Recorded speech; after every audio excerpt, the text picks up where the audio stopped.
5 seconds. May I now turn to some of the specific issues that have been raised in the course of the debate. A major priority of this country's foreign policy, as indeed the foreign policy of all the countries, is its relationship with its neighboring countries. We are very keen and have always been very keen for having best relations with our neighbors.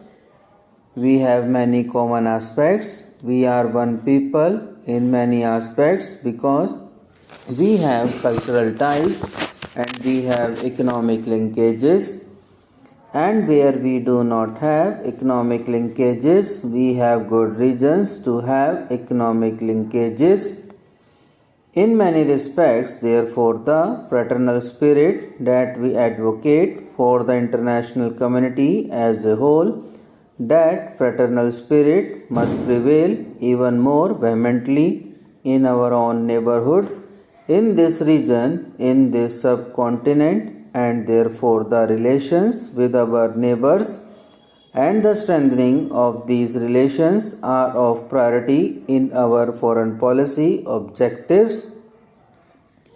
We look at the relationship with our neighbors from two places. One is the multilateral plane, and that is basically through the regional arrangement of the SAARC, and the other is of course the bilateral plane. As far as SAARC is concerned, I would like to submit here that the recent SAARC summit held in Colombo last December will impart economic content to growing cooperation amongst the Southeast Asian countries within the SAARC framework. Alleviation of poverty has been accorded the highest priority by the summit leaders who agreed in Colombo to set up an independent South Asian Commission to study and report to the next SAARC summit its recommendations on poverty alleviation in South Asia. With these developments, it is expected that SAARC will be more responsive to the needs and aspirations of the people of South Asia. As far as bilateral relations are concerned, over the last 1 year or so, there has been by and large, generally speaking, a substantial upswing in these relations. I could mention, for instance, Indo-Nepal relations. In the course of last 1 year, and indeed more than 1 year, Indo-Nepal relations have not merely been normalized but in the recent past have been strengthened and intensified. During the Nepalese Prime Minister's visit to India in December 1991, substantial progress was made in identifying concrete areas and mechanisms or mutually beneficial bilateral cooperation between India and Nepal.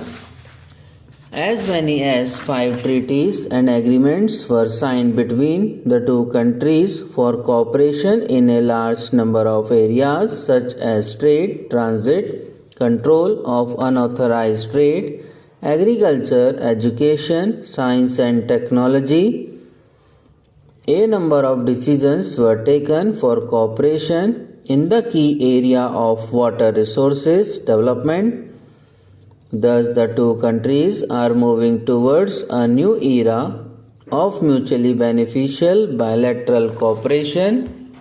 In short, I may say that our relations with Nepal are at a splendid high level and perhaps they have never been as good as they are now.